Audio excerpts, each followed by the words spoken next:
Hello and welcome. I'm Sean Dube. I'm Patrick Quinlan. And this is Supporting Actors, a podcast about the art, business, and craft of acting from the perspective of two working actors. And today we're going to do a quick one, mostly to cover business news that we've been paying attention to lately. So this is we're a third of the way through quarter two. Is that right? Am I doing Something that like that? right? Yeah, August. We're about to wrap it up.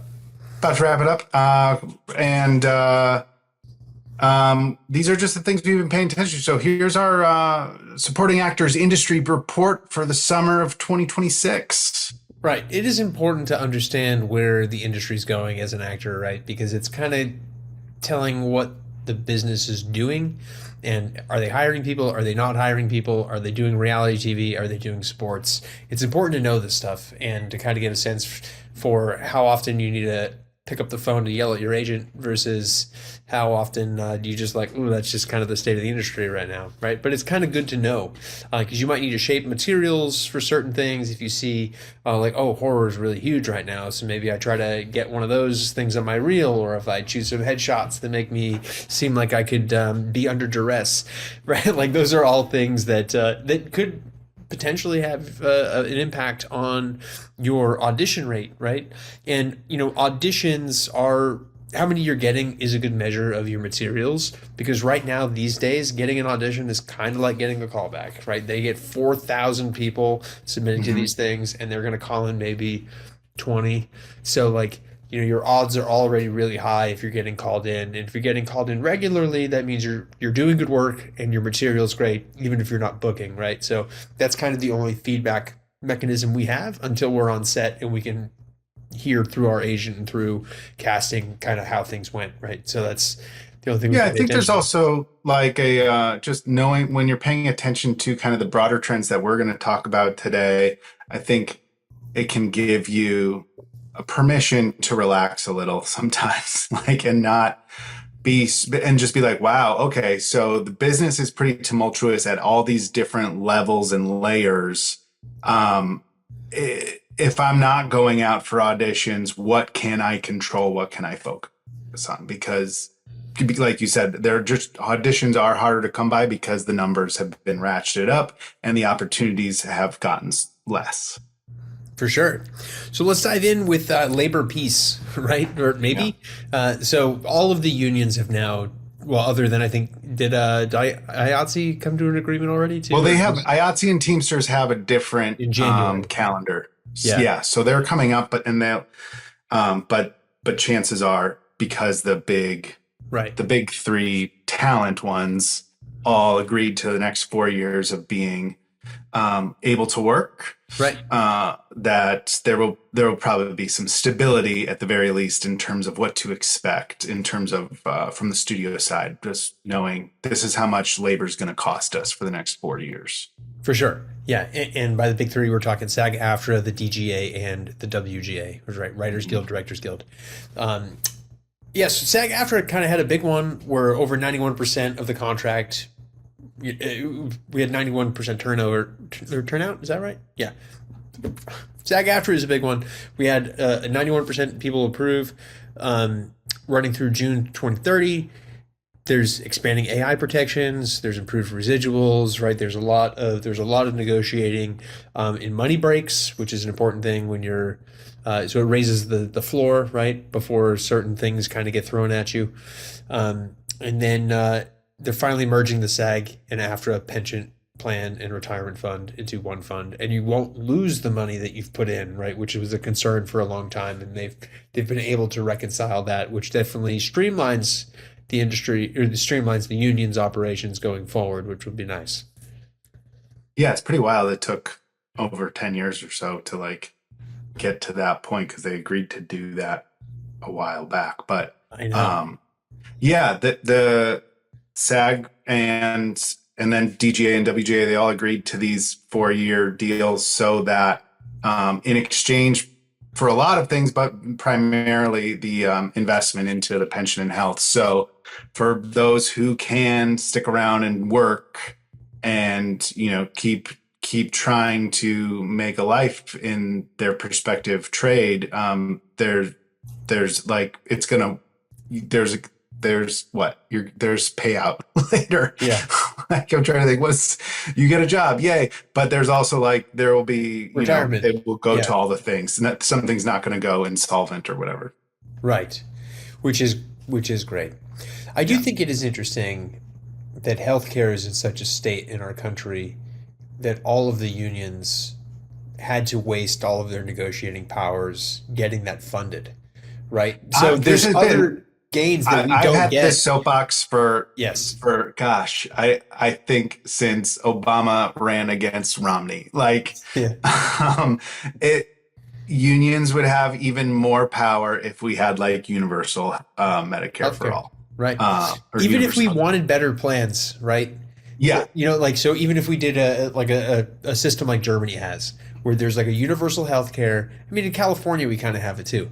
There's a universal healthcare, right? That kind of is like a minimum. And then if you're making over a certain amount of money, or if you want better insurance, I guess, or like more comprehensive insurance, you can buy private. That is an augmentation of the Right. basic.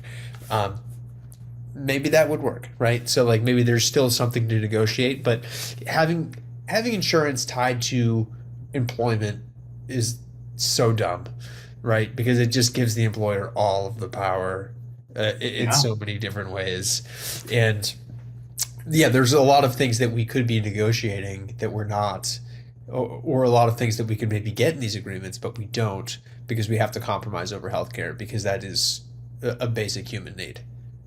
Yeah, and for anyone who's listening who's not a member of SAG and knows this Or if you're already, in like Europe, but yeah, the SAG healthcare is pretty great. Like it's a good plan, and it's let's compare it to like Covered California. Like if Covered California costs, let's even say $400-$500 a month, the SAG plan is kind of like $400 or $500 a quarter. So that's for 3 months. You get better healthcare for less.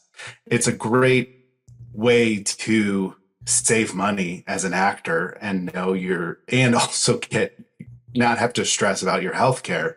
But it is so frustrating that like I dream about it. I'm like, if we could get some sort of like Medicare for all system in place, just so that the floor is higher, right? Yes. So, and then because these unions have to waste a lot of capital to pay to that could be going toward workplace conditions and like quality of life for the workers in the moment, but because the union's membership is large and we are taking care of people who may have retired, and what like pension and health is important for the members, especially the members who've contributed decades after decades. But for sure.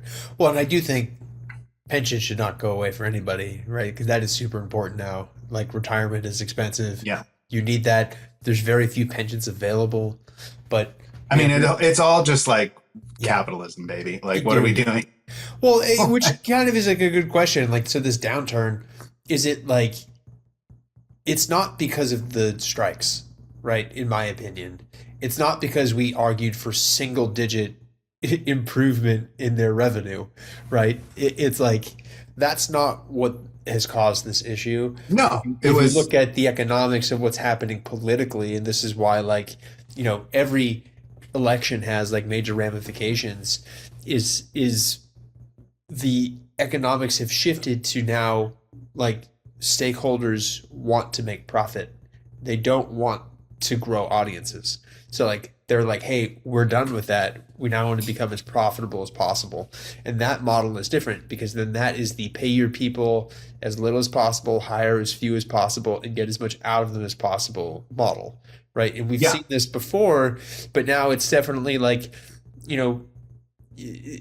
you think about like all these great movies from like the 70s, 80s, 90s, right, 2000s, and like that stuff cannot get made now because you can't go, you and your editor can't go take a ride up the PCH to solve a problem and come back after lunch. It's like the network now is going to be like, hey, so yeah, that time counts towards your 7 weeks, and you need to have it done, right? Like, Yeah, it's all good. balance sheets now, Yeah, right? And managing risks. And yes, because it's not Warner Brothers, it's Warner Brothers Discovery, who's yes, also now, it's these conglomerates that are responsible to their shareholders, as opposed to in the olden days, the well, studios, who was responsible to the audience and was just right, trying to make a movie that was going to make money and be right, good and win clout. And so yeah, there was an article, it was not a great article, an op-ed or whatever, but it was about like bring back the Hollywood asshole, and like yeah, the guy who wrote it is questionable, and yeah, his point of view is off base, but like I think maybe the one thing it had going for him is like, yeah, like the tech Silicon Valley sort of guy, head like VC type guy, shouldn't be running the studios and shouldn't be right, deciding how we make our content, just because that serves the way they do business. And we should bring back those creative forces that were making quality stuff. Now, his examples are like people who are also doing pretty offensive things, but yeah. Well, right, it's terrible. It's like a guy that, yeah. yeah, just But point being, like, yeah, canceled. we should have But creatives in charge of creative stuff and like yes, allocate the money accordingly. well, and it's interesting that you kind of see the one antithesis of this is Apple right now, Yeah. where they're putting a bunch of money. Now, granted, they're only hiring A-list people, right? And it's like Mhm. everybody's a star, but for the most part, they're like letting people be creative for the sake of it. It's kind of like what HBO does, where they're like, Yeah. yeah, just let people do make the thing they want to make, and that model works because it's like you start to find, and now we're like our third season in a row, we're like the thing that everyone's talking about is an Apple TV show, Yeah. and it's like, and that's huge. That was not happening 2 years ago.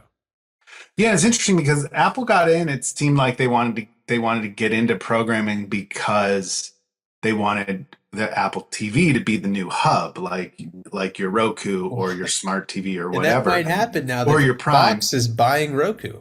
Yeah. So like So this long con from Apple might pay off. it might, but they ended up making good quality stuff, and audiences responded to it, and they went out there. They go after sports and some sports, but they're definitely there, but they have the resources to just keep spending Yes. that It's a money, marketing right? thing for Yeah, them. it's marketing. Yeah, They don't need their yeah, all the movies to make Apple money. funds and all of their Apple shows. Yeah. Yes. Right. Should we talk about the other big uh, business daddy that's getting in trouble right Well, now? yes, let's do it. Paramount Warner Brothers. Yes. Paramount agreed to delay their $111 billion acquisition of Warner Brothers Discovery Right. after an antitrust trial. Lawsuits, 12 states attorney generals and the WGA challenged the transaction. So now could be months, could be a year. Sure. Yeah, I know that. Well, so Paramount agreeing to pause it is an attempt to get them to move the date up for the trial. Right. Right. So they're essentially like, hey, we're not going to fight you. Let's just go to court. Let's just go right now.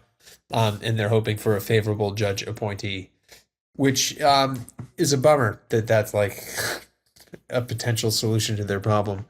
But Right. the other labor unions, in addition to the WGA, like SAG-AFTRA has come out to support this. DGA has also come out to support this. So this is something that we don't want to see fewer buyers out there, because that there's no reality where it means there's more production, right? Right. Especially if like that overburdened and they're carrying a lot of debt and they have no cash. So that means they're going to be really focused on streamlining that business, which means they're going to be letting go of a lot of people, and they're going to be making a lot of content. They're going to become so conservative in terms of what they want to be a hit because they can't afford a big miss. Right. And that's like a huge problem. Yeah. And while this is happening, or who knows how long it's going to be, everything's frozen from those Yes. two studios, basically, because Right. Well, they're still You don't, running independently, but they don't want to. Nobody wants to agree to something that has to get undone in 6 months. If right. because So like, new shows aren't being greenlit. New right, deals with creators aren't going to be struck. It's not happening yet, but there's speculation that you'll see people who have deals at either studio and maybe up for renewal just looking elsewhere. So that'll be yeah, something I think to pay attention to, is just see where, where do the people who have like a Warner Brothers deal or a Paramount deal, where do they go to Netflix? Do they go to Apple, like to get paid, sort of thing? yeah. Uh, Universal is another Yeah, spot, Universal. Yeah, right? exactly. So, yeah, it's tricky. It's or Sony, right? Sony's now just had a big hit too with Spider-Man. So Hmm. that's yeah. There's fewer and fewer like old school like legitimate places. Yeah, so they would be looking at Amazon, Netflix, or Apple most likely, right? And And that would be your like yeah, showrunner, your yeah, or like huge person who like manages like three different shows or is trying to, well, but even supposed with to, movies, right? It's like so but some Greta producers Gerwig. and stuff too. Yeah. Greta Gerwig is trying to do a Barbie Hmm. sequel, and she's got a script that she's excited about, and Ryan And they don't know Gosling who wants to owns the do rights it now. in March. Well, so that's in limbo until November. So apparently, if nothing's greenlit by November, it goes back to Mattel. More movies can get made, but it's in a different universe. So Mm, like Warner Brothers owns the previous one, and like that's the kind of previous what Barbie happens. universe. Yeah, Yeah. so it would kill a direct sequel. Like you could reboot it, but you couldn't do a sequel to it, which seems silly because it's their most profitable movie ever. So like you'd think you would just do a sequel because Yeah. Yeah. that seems like a no brainer. And apparently they just don't want to pay the leads $20 million each, which is absurd when like that dude like David Zaslav is getting paid Oh, $800 million to ruin yeah. that company.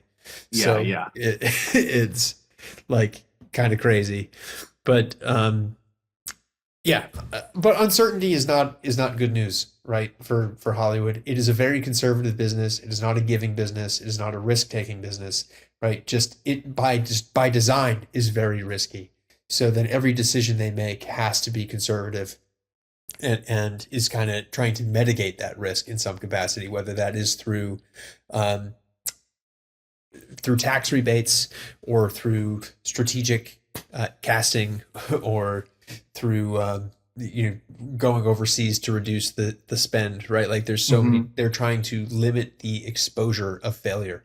So that Yeah. way, yeah, Co-productions, yeah, whatever. they're Like, yeah. hedging their bets, right? So it's like they need a hit, and they don't want to overspend for that, and they're trying to spend as little as money as possible, which is why they keep going everywhere else.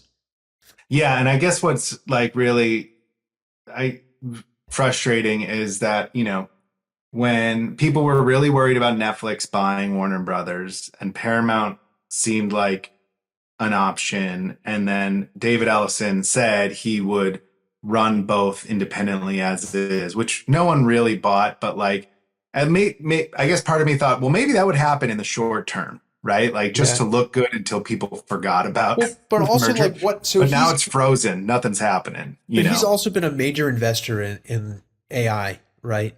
So Mm, the SpaceX, and I think he owns. I'm not going to invent a number, but he owns a high percentage of SpaceX, right? Oracle does, and like that stock is tanking, and it seems to be a yeah. runaway stock.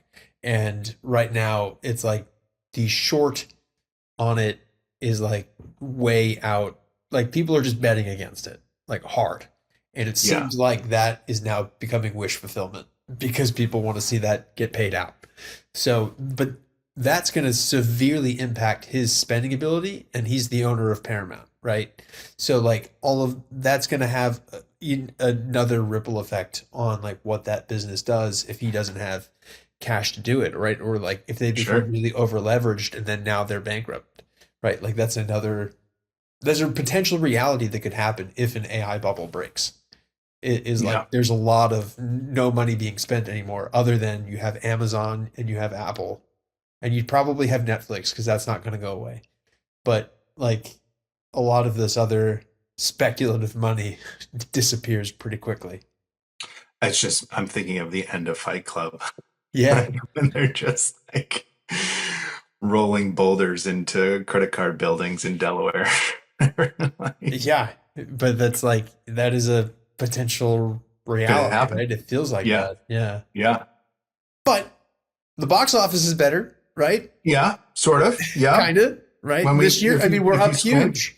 This week, at the time of this recording, it was up over 100% to last year, right? yeah. Which is Spider-Man crazy. came out Yep. after Odyssey. Yep. And they're both doing really great. So it also kind of, one of the silver linings here was it's kind of proving that you can have multiple good movies out on a single weekend and they can all do well, but they do have to be good movies.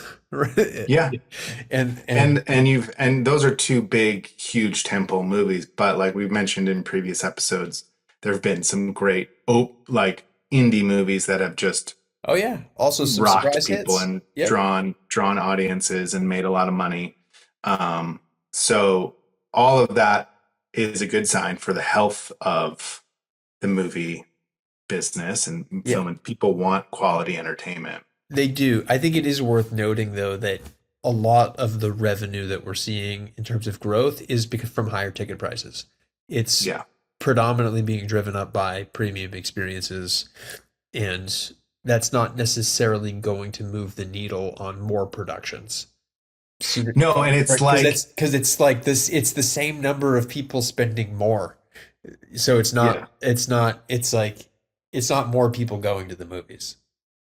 And you know what? Like, there's I think the Ankler sort of called it like the IMAX trap, Yeah. and they basically it's like Hollywood. There's only a limited number of IMAX theaters around the It's around only the globe. 2.5% of theaters.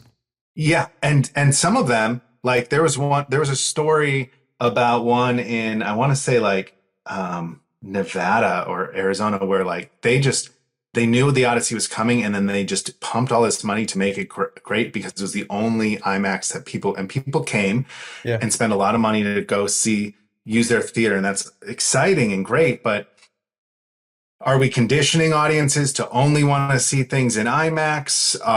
Do you only make movies that should perform in IMAX? Like Hollywood has this habit of sort of going all in on the thing that just worked and Yeah. oversaturating, which is what we're still reeling from the pandemic, where Yeah.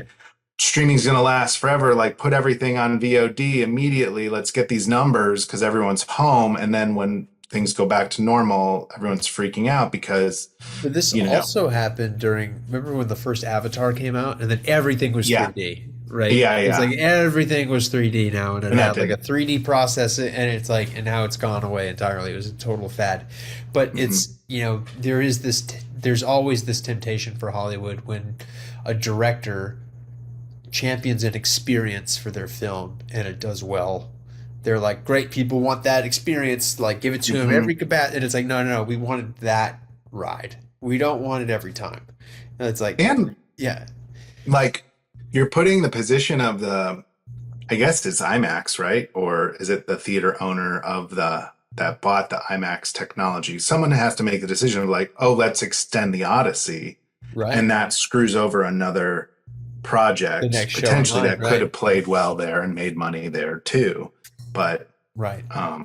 yeah, That was the problem that Disney had with theaters, right? During like the peak of the Marvel run, was like they were requiring X number of screens for X number of weeks, regardless of ticket sales, and like that was sucking up a lot of mega like multiplexes, just playing to nobody because no one, like, people had either already seen the movie in that area or they weren't interested in that area, so you'd have empty screens that are contractually obligated to playing some superhero film, and like now it made it so the independents could not get seen.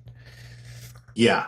I guess that's the concern, I think, is like, Yeah. can we still have a diversity of entertainment content available to us, right? Right. And and still have that be enough to draw people to a regular movie theater and Right. not something that's spraying water in your face Yeah. or is an enormous screen you can only see within 50 miles or whatever. Sure. I do think that box office kind of brings up an interesting conversation of like what are the things that we should actually be paying attention to, because there's a lot of information out there. We're talking about a lot of stuff, and some of this is gossip, but a lot of it is like important to actors. And I think box office is one of those things that, as box office recovers, we will see more risk taking, we will Yeah. see more production, we'll see new material, because that's what's working right now. So Hollywood is good again because it is such a risk adverse business. They're like, people want new stuff. Let's give them new stuff, right? Like that's the play right now. So that's great, and it's going to give us an opportunity to see some other wonderful indies and some other big movies that are original, because I mean, the Odyssey is 3,000-year-old IP, but it's like done in an original way that Yeah. that is doing well. But it's also kind of showing a rise of the director in terms of them being the star. Like people are going to see a Christopher Nolan movie, and there's only a handful Yeah. of directors that do that, and none at his scale, right? Like, No, yeah, he's now like taking the throne, I think, in terms of, that's I mean, Steven Spielberg had a movie out earlier this summer and yeah, it didn't do these numbers. right. Um No, it kind of came and went. yeah, and I mean you have this is and then you had Sinners with Ryan Yep, Coogler yep, last year. And then you go back to Barbenheimer, I think. right. I think Greta And though Gerwig's another one of these. yeah, Greta Gerwig, and so it'll be. I mean, yeah, I think you don't need like we in our last episode where we talked about movie stars. You don't necessarily need a movie star to have a hit movie, Right. and this year is proving that. So the question is, do you need a dozen movie stars, or or do you need Yeah. you need an unknown cast and like a really Or great you horror just need three, right? premise? You need Tom Holland, Zendaya, and Yeah, John Bernthal, right? Like that's yeah, it. They're in yeah. both John movies. Bernthal. Right. But no, but box office is worth watching because it does kind of let you know that okay, the business is heading in a good direction, and that's going to open some stuff up for us potentially. But we live in Los Angeles. That doesn't necessarily mean it's going to help Los Angeles. Right? There's a lot of Hmm. production throughout the US now. There's other states that are competing for production, and there's other production hubs throughout the US. But also internationally, there's a lot of cheaper things. And kind of going back to what we opened this conversation on, is healthcare is included in Europe. So Right. they're not paying for healthcare. So that means wages are 23.5% And they have a lower. different union crew. Yes. IATSE is in global, so they Right. have different. Their crews have different, lesser demands, I guess, on the production. Right. They do. But it's a lot less. And also, like, living wages are lower in Europe, right? Just the Yeah. general cost of living is a lot less. So there's a lot of money being saved on crew there that is unfortunate. But that is a driver. And you do see, like, it's cheaper to fly someone to London to shoot on a back lot of Los Angeles than Hmm. it is to shoot in Los Angeles. Yeah. Or like that's also been said where it's like it's cheaper to go to New York and shoot in New York than it is to shoot on the Universal backlot here. And it's just like some of the stuff is just not worth it. And there's been tax credits that have been trying to help, and those have been capped out. A lot of it unfortunately is animation. So like a bit of a downer there. Like it's going to employ a lot of voice actors, and The California tax credits, yeah, a bunch of them have because been we sucked have up by animation. tons of animation here. Yeah, like Yeah, the Walt Disney Studios and stuff. yep, yeah. So like, and that's great because those also employ a ton of people, but it doesn't really help us as actors because there's going to be maybe 20 voice actors, and they'll all be A-listers for the most part, unless you have a Yeah. very unique sound that's right for a character. But um, There yeah, is so a push right now for the California tax credits. to be There was a uncapped, great, huh?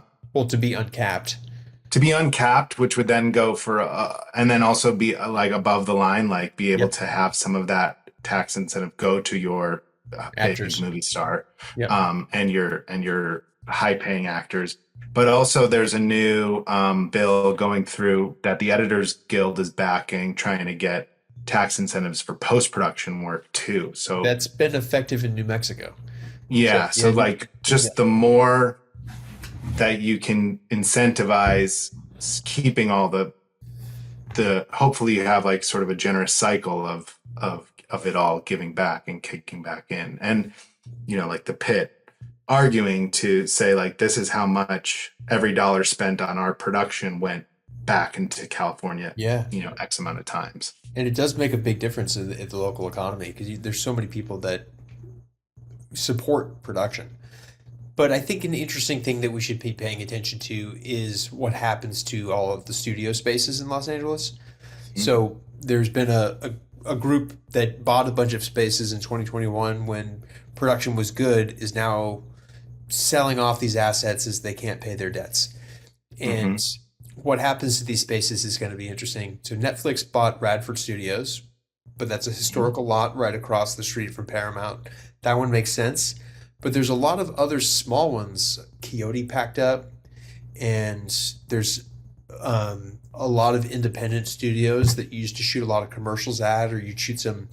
Occasionally, you'd be on that lot for an episode of TV or something, and like that's Yeah, all. Television City, Yeah, down right. in So those down are in West gradually Hollywood. selling or defaulting, and it's going to be interesting to see what happens there. If they stay studios, then I think that's going to be a good sign. That means production's heading in the right direction. But if they start to be like, hey, this could be, 175 full paying units, for housing, then that's not a good sign for production. Yeah, there was a Instagram video I saw recently of like a KTLA report of a building that had been like half built in, Yeah. I want to say, in WeHo, and it's filled with coyotes now. Oh man. And I'm just like, oh no, that could be like that could be that like what's happening behind the billboards of new studios being built, Yeah. in, right in Hollywood or whatever. Right. Now, the counter to that is the people that built SoFi Stadium and like have developed that whole area. They're betting huge that production's coming back, and they're putting in like 13 sound stages. So there's a And good. Netflix bought Yep. is trying to buy Yeah, but Netflix has one in Radford, New right? Jersey too, and they have one in New Yeah. Mexico, and they have No, a they couple bought a things big here and they already. bought a So huge one in New Jersey. They didn't put their yeah, hub here, unfortunately. Yeah. right, yeah. Well, and they also spent like 10 billion on the New Mexico property too, so they have a huge studio there. Mhm. That's yeah. So they're we'll see. They're very spread out, Yeah, it'll and be interesting to see yeah, who buys those properties. What are the uses for them? If those right. uses are production, that points to good seas ahead, I suppose. Yeah, I think so. I think it'll be an interesting, interesting data point, anyways, to let us know where things are going. Yeah. And now that it's the time of year, so it's summertime, and we're getting into the fall, things are going to go back into production, but you're also, I think, going to start seeing writers selling content, Yep, and selling shows. And even though we don't really have a traditional pilot season, maybe someone will try to do another pilot season in the new year. But I think in the meantime, leading up to that, traditionally you'd see deals getting place and pilots being bought. So another thing for actors to pay attention to, in addition to the real estate, would be who's buying the shows, who's buying the scripts, who's buying less scripts, who's buying more scripts, who is Netflix licensing more stuff from HBO or in lieu of buying those scripts. Those sort of things kind of tell you if there's going to be bigger, newer opportunities coming down the pipe. for sure. I think something else that's worth talking about is that there's been a shift too from creating new content to licensing existing assets, right? Hmm. So that's become huge business for Netflix, particularly where their data is showing that people are more likely to watch something older over and over again than watch something new. Yeah, Which well, I they also have a problem of they have not cracked the code of getting people to watch the first season and then getting them to watch the second. Like Yeah. they've had a huge dip in audience, and I'm guilty of it. Like I'm like, oh, I like that show, and then I don't watch the second season You know what I think it because is? it's been a year and a half, maybe, or 2 years Yeah. since the first time I watched it. So There's a lot of they, downtime, but also I think it's because of the way they drop content.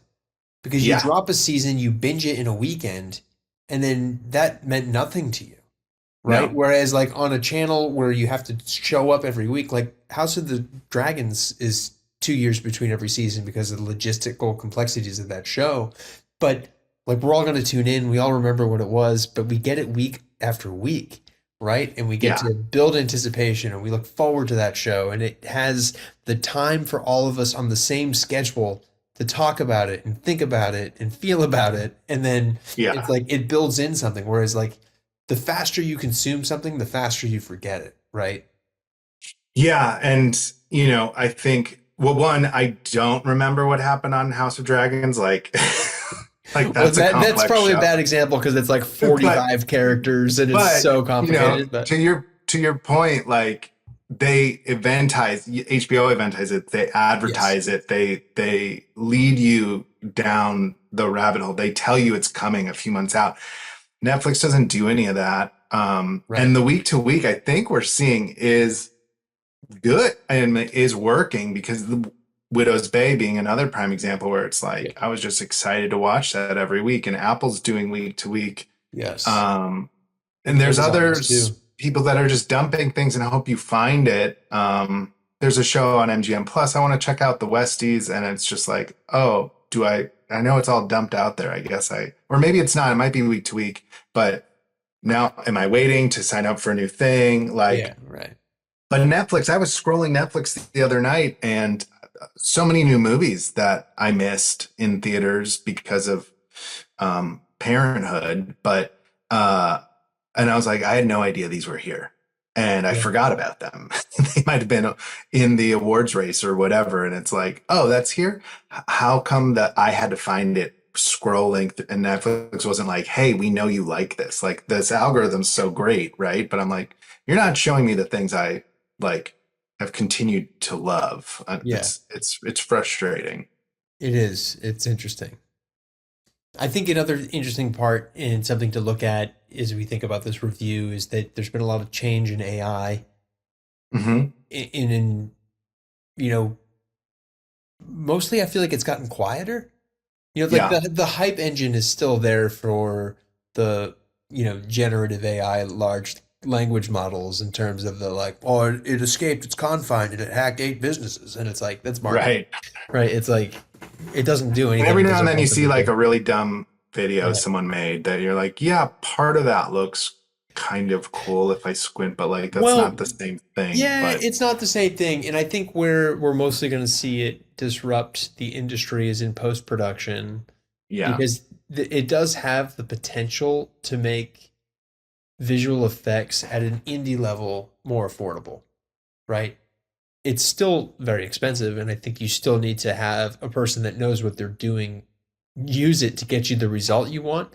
But it's a lot cheaper because it's a lot faster, right? There's not rotoscoping in the same way. You can change environments faster. You can change lighting faster.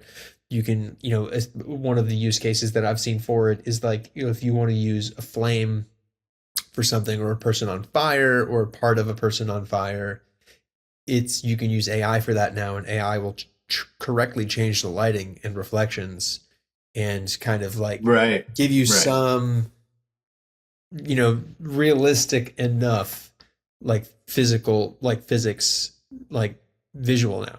But But from an actor standpoint, yeah, I don't feel too worried about no, an AI actor taking a job from me because I'm in the union and the jobs I'm going for. I don't yeah. like film and TV. I Well, you're maybe also not going to get scanned without your right. permission or Yeah, whatever. So like and when you do, if you did and and you did get used, you'd be paid as if you did it for real, anyways. right.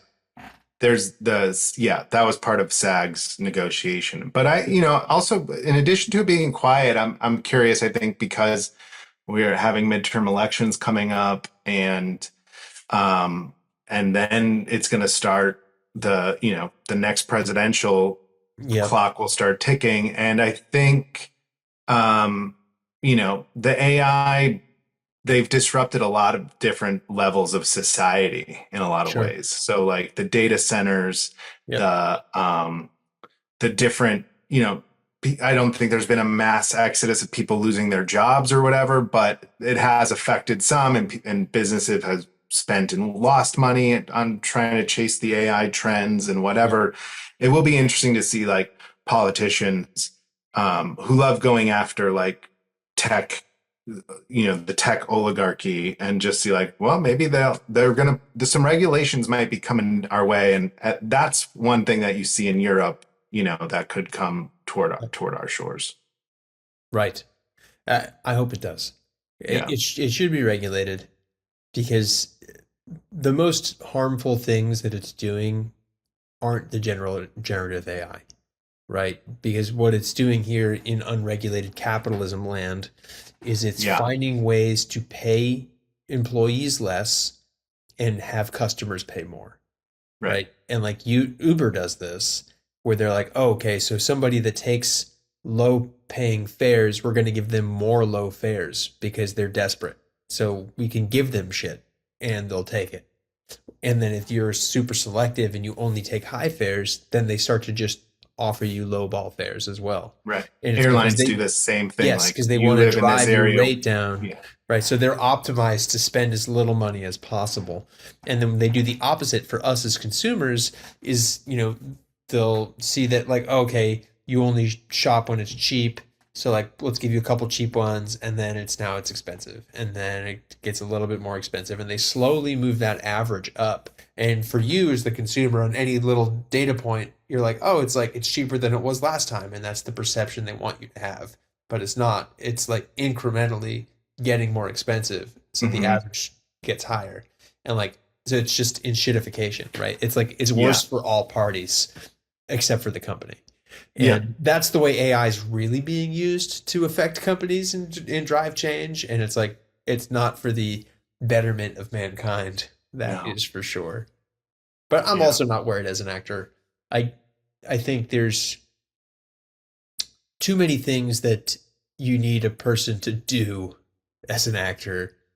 And, I would hate to see the prompts that would give you a performance that a person could give you 6 versions of in 30 seconds, Right. So it's way more. Right. Yeah. How much typing do you have to do? Yeah, for sure. Not to mention it's like, it's not actually cheaper. Know, it's like you see things like we've shot a couple short films and, we're doing it for like under $5,000. Right. And you'll see someone put up a 90-second AI generated commercial and they're like, oh, I did this for $7,000 in credits. It's like, isn't that crazy? And it's like, dude, you could have made like a movie with real people that was much better than whatever that was. For much less money. And then also pay everybody still. I mean, you're not paying crazy rates. At least get pizza. Right. But and have fun, right? Talk to people. It's like nobody's making money on it, so it's not like it's an enterprise thing or a capitalism thing, unless you're ready to start making features. But like, if you're doing a short film, like, just call in favors, try to pay them, make sure you feed them, and make sure everybody has fun. Right. It's like, it's not a super complicated thing. And then just know that they're going to call you up in the future to be like, hey, would you do this thing for free? And you have to say yes because they did it for you. So it's like, it's a favor economy at the lower level. But it's fun. And it's like, you're happy to do it. But but for that reason, I'm not worried about the AI of it all. I think we're about caught up. Those are the trends and the stories that we're watching the next few months for sure. As we get ready for the fall season to kick into gear, and we'll have more episodes where we'll dive into commercials, episodic season returning, all the good, holiday Super Bowl ads, all the good stuff that's it's coming back. But for our slow slug, like crawl into August, that's our industry update. Yeah, love it. Let's dive into some ad libs. Sure. So I'm going to do two this week because one of them is crazy, like expensive, and I'm very fortunate for it because of my job.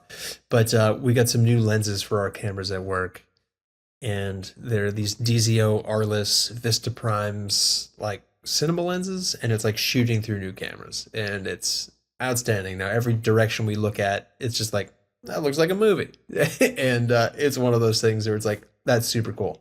Wow. But the other thing that is much more practical to everyday life is getting a good cast iron pan. Oh, I love So my cast iron yeah, pan. Yeah.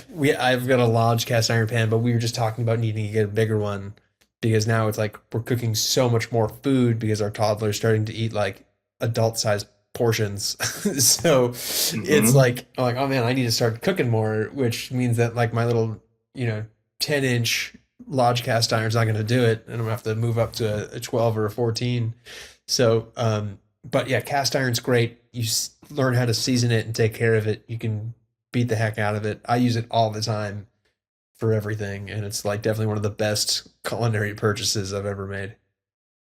Then I'm gonna jump on your cast iron for my ad lib and just tell you about this Instagram account called Chris Iron or Cast Iron Chris. Okay. That's cast underscore iron underscore Chris Wing. And this is his OnlyPans account. And he tells you he just does videos of like restoring cast iron pans. And Oh, yeah, I want to have this hobby. Like, okay.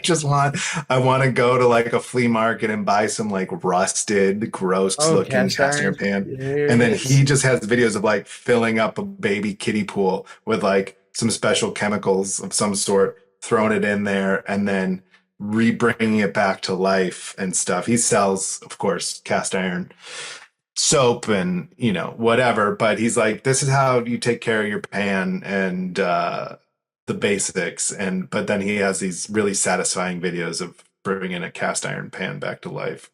Oh, that's awesome. I'll have to check these out. One of the other little accessories we got, and here's another one for free, is like we bought the like the Lodge chainmail like Uh-huh. scrubber. hmm Dude, game changer for Yeah, cleaning that those are thing. cool. It takes two Yeah. seconds. Yeah. Yeah. Because we were using a Scrub Daddy, and it was like at one point it dawned on me after like we've gone through two or three of them, and I'm like, there's no way this plastic is good for us or the Right. environment, No, yeah. So I'm like, all right, we got to get something else, and that would kind of like uh, force us to reconsider what we were doing. But yeah, cast iron's awesome. I love it, and I'll find there's another person that polishes cast iron pans, Oh, nice. and they Yeah. come out beautiful, and Yeah. they work the same way, but they're shiny. But Amazing. anyways, it's a there's a whole world of cast iron out there, and it's all good. But anyways, this has been Supporting Actors. Thank you so much for listening. If you have any questions, comments, if you're seeing an industry trend that's different than ours, or if you have thoughts about cast iron and how it's the worst because it's heavy, Yeah. Do you use coconut oil? Like, tell yeah, me. coconut oil or bacon grease or a little bit of everything. Yeah, shoot us a message, ask@supportingactors.com. If you're on Apple Podcast or Spotify or YouTube, please like, comment, subscribe. It does help other people find the podcast because it makes it so that we get recommended. So if you think someone else would like this and you're embarrassed to share it, you can like, comment, or subscribe, and they might find it. So that's a sneaky way that you could do that. So again, ask@supportingactors.com for questions or comments. I've been Sean Dube. I'm Patrick Quinlan.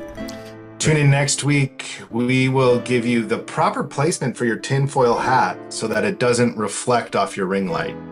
It's very important.